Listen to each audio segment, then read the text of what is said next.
Hey, Internet. Sean here from HVAC Logic, sporting some new Milwaukee swag. We've got a fun project on the go today.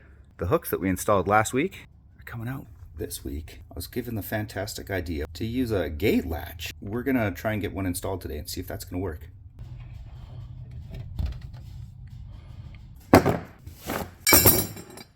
We picked up some heavy-duty gate latches. This ought to do the trick. To get this measured and marked up, all I've done is push it up into the place that I want it where it fits nice, and then I marked a couple of holes. We'll remove everything and then drill those. Get these installed and see how it all clicks together.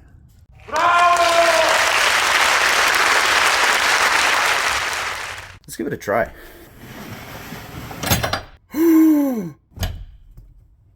If you have the Milwaukee Packout Hack battery pack on the back jack, 13 inches is the magic measurement for a little better fit. If you have no Packout battery hack, then 12 inches will do you just fine. Go ahead, mount it at 13, makes it easy.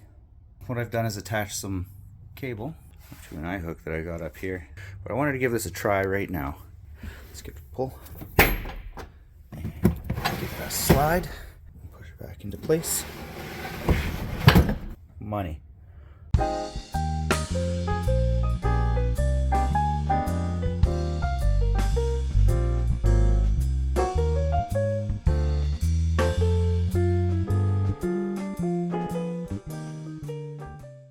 We made out like a bandit.